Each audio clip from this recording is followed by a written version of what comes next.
And you've just heard Dear Woman Love, which is the first single from Marcus Engwall's new EP, Glacial Pace, which is out now. And I'm delighted to be joined by Marcus. Hello there. Hey, how you doing? I'm really well. And before we talk about the EP, what can you tell us about the song we've just heard, Dear Woman Love? Um, Good question. It is a song about a friendship breakup, I suppose.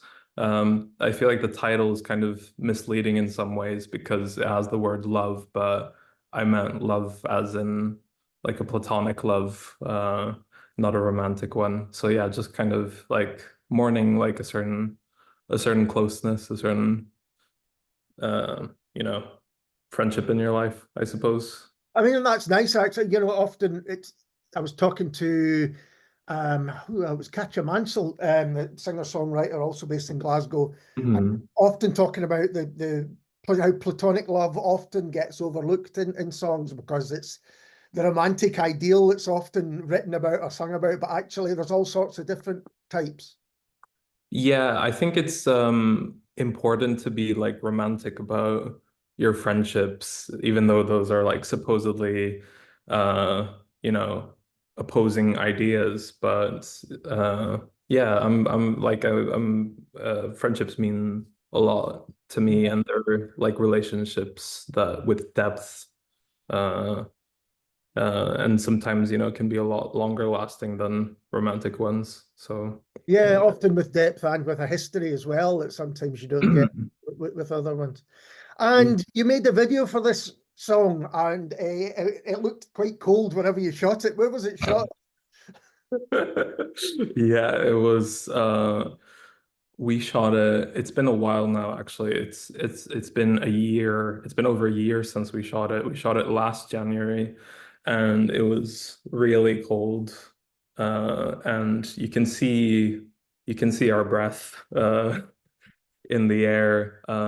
It was just the only time like the my friends Joe and Oscar who shot it. It was the only time they were free. They were just really busy. So January it was. And but it gives it a real atmosphere. I mean, in the early 80s, there was a lot of bands, I'm thinking of U2 and Big Country, that would often go to snowy landscapes to kind of record these songs. And it was a Or bit, Wham! Last Christmas. yeah, so not quite that vibe. But yeah, there's a definite atmosphere. It also looks as though you maybe got up quite early in the morning to start it because it's either dusk or dawn at the beginning. Is that right? Yeah, there were long days, long days. I think because I mean, you have such little light to work with. So I think In we were Scotland, there January, from, you did. Definitely, yeah. I mean, what like there's a bit at the end where you see we went out to this place in Loch Winnock. It's Mhm. called the Kenmure Hill Temple. It's just like this abandoned temple like on the top of a hill with all these sheep around, and supposedly it was somewhere to come for a religious congregation of some sort, like hundreds and hundreds of years ago. Um, but we went there, and the shot that you see at the end, like there's like the band playing in the shadows, and my face floating on top of them. I mean, it looks like it's the middle of the night, but really it was probably like 4 p.m. Um, or Yeah.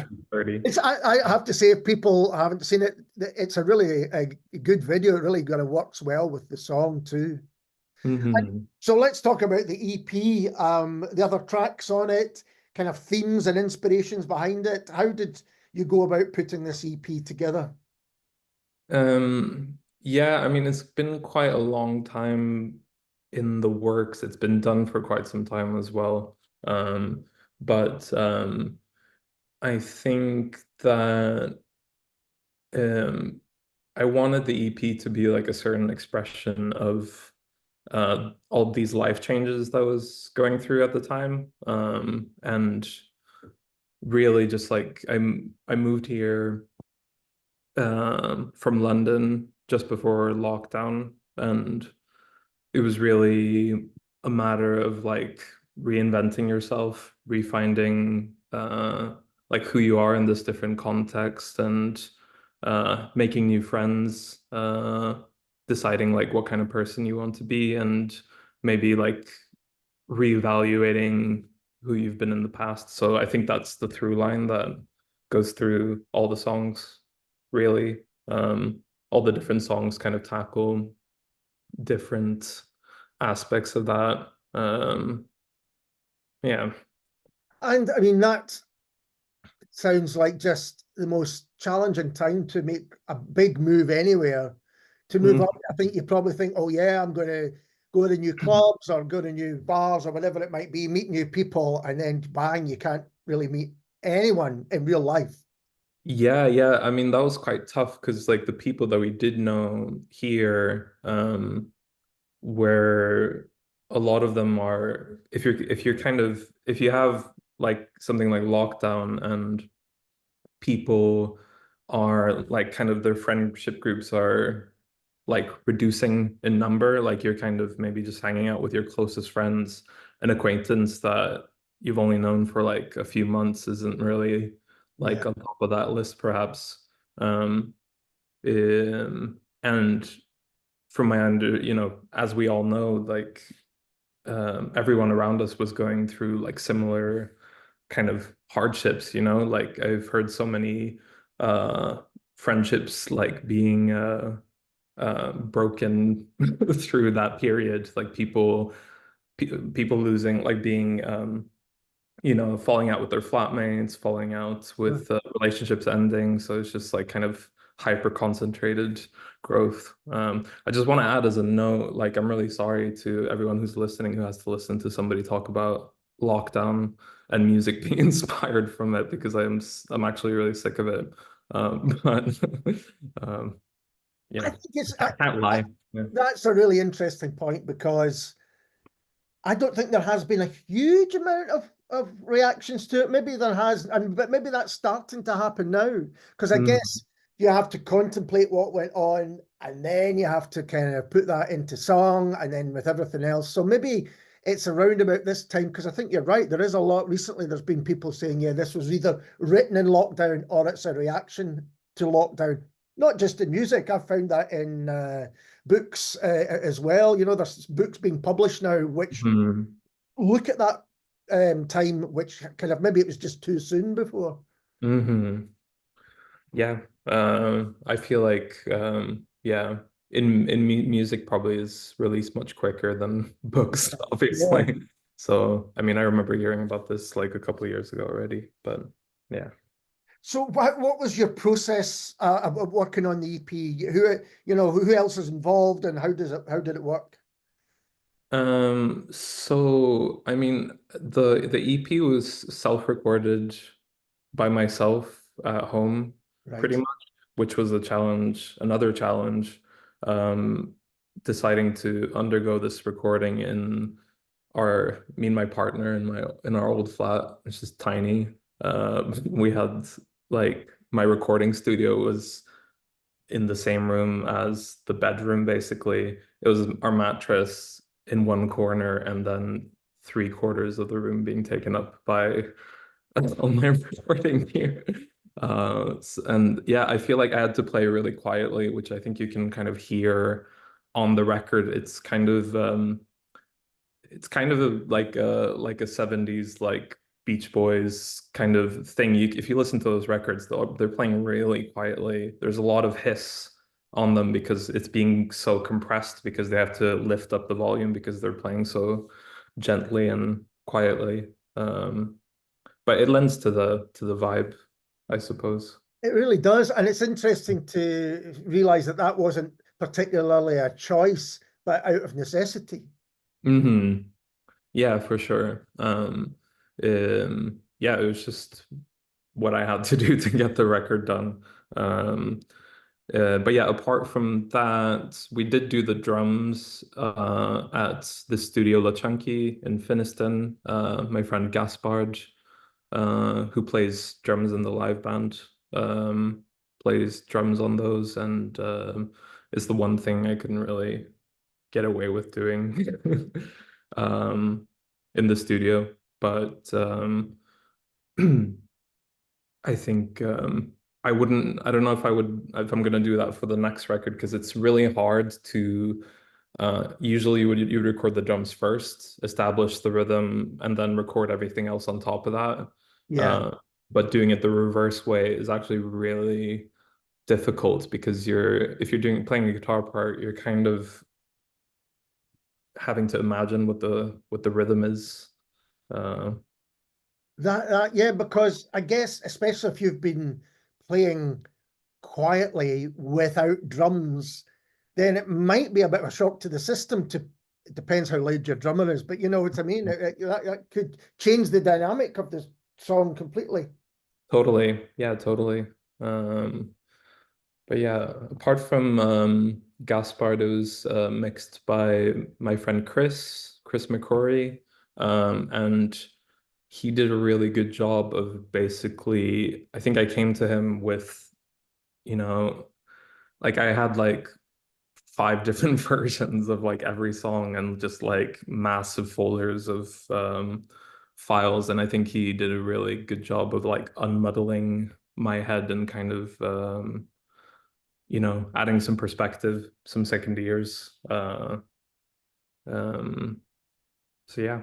Um, And you mentioned the Beach Boys there, and there's certainly melody on the songs. mhm. Who are your other influences on the record or on your music in general? I think I would almost, yeah, put it in like two camps. There's kind of like songwriting influences, and there's like production influences. Um, I would say in terms of production, I was really like inspired by like somebody like Mac DeMarco, who um, I think I mean, he's an inspiration to everyone who's kind of recording at home, like bedroom producers and stuff like that. But if you think about like what a feat of engineering it was to get those albums made, it's really inspiring, I would say. Um, and then from a singing perspective, as I've mentioned to you before, like Todd Rundgren was just like one of my main singing influences at the time. He's really got this way of being like very like, it sounds like he's doing the most casual, Yeah. effortless thing ever, but he just sings so effortlessly and beautifully. I There's really something really kind of understated. I think particularly the early Todd Rundgren albums, as you say, it could be him in the corner of your room almost Mhm. talking to you in song. It's wonderful. Yeah, I think that he's underrated as a singer. I think a lot of people, like when they cover like a lot of ground, if you have somebody like Todd, who's like a producer, an engineer, an arranger, and all these things, like some of his more core qualities gets Yeah. overlooked. So yeah, he was definitely a big influence. And you've been, making music for a while now. Has it changed over the years, or has the way that you make it changed over the years? Um, I think it's been I think it's been pretty consistent. I feel like I've always had a goal of what I wanted my music to sound like, but I think it's only in the last like few years where I've gotten to a point where I feel like I'm where I know exactly what I'm doing, and how I want it. But I think the recent development is having the live band, and for the next record, which we've already started, it's going to be more live in the studio as a foundation, and then I'll probably take it away and tinker with it at home. So that's been really great, kind of getting some more energy, less of a bedroom vibe. Uh, So is this almost the kind of marking the end of one period, and then the more live sound is maybe the next stage in your music? Yeah, I mean, for now at least, I mean, I don't think I think it probably ebbs and flows. If I look at like a lot of the artists that I'm inspired by, they kind of go between like working in different ways. I mean, if you look at somebody like Prince, like he had the revolution to do all those big records like in the 80s, and then he became more insular and like recorded a lot by himself. So Yeah. hmm. You just have to build like Paisley Park and have that amount of songs there. Yeah, absolutely. You mentioned playing live. How has that then developed? How, as you say, these were all self-recorded at home. Then what is the life experience like, and what's it like for you playing live? Um, I think that it's it's something that like I've never been like super confident about, but that I'm getting more confident about just kind of um finding inner strength, I suppose, and finding that confidence to like really know like, well, you are competent, you are good at what you do. So I think that's coming through in the live experience. The guys in the band, I think just like having their energy like feed into it like changes the music like in a certain way. Yeah. But yeah, and you just hear like arrangements like difficult. I think I learned a lesson recently that if like even if I'm writing the parts for the live band, if they're having a hard time playing it, it's probably because your arrangement's too complicated. Uh, Basically your part sucks. I think that's what I realized. There's like a power to simplicity. And do you enjoy the collaborative nature of playing with others in a band? I think yes and no. I think that's something really hard, like in this day and age. Like I mean, you're probably aware, but like a lot of projects are one person as the main person these days, and then kind of having people play in the live band, and then like, oh, like if you play in my live band, I'll play in your live band. It's just like reshuffling musicians. I remember my friend joking that like all bands in Glasgow are just different configurations of the same like 10 people, which is pretty funny. But I think it's a growing necessity of how we record music these days. The entry level to recording is so low now, to buy an interface into all those things. So we're just creating, and also people like we can't afford to have the spaces to like play music like in rehearsal spaces, because people are struggling to pay the rent and whatnot. So it's just like the whole experience is just becoming more smaller and smaller. And I From was that. going to ask you how your experience of making music in Glasgow, what's it been like? I think it's been great. I think my I've met a lot of like artists like here.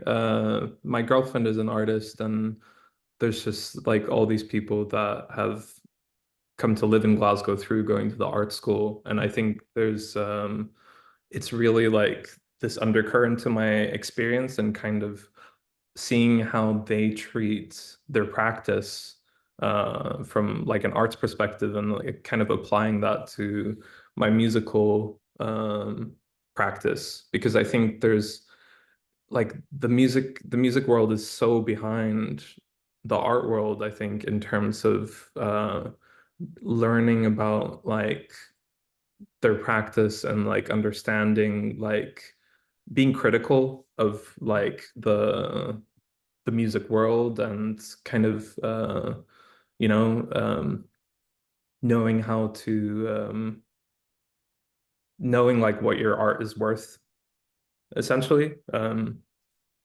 I think I've just learned a lot about that. Like I feel like a lot of the art people, like they see their practice like in a very kind of clear, structured like way, whereas like in the music world, you still have all this faff about like the tortured artist and all, you know, all this mythos, like all this, I mean, bullshit basically, about what a musician is supposed to be like.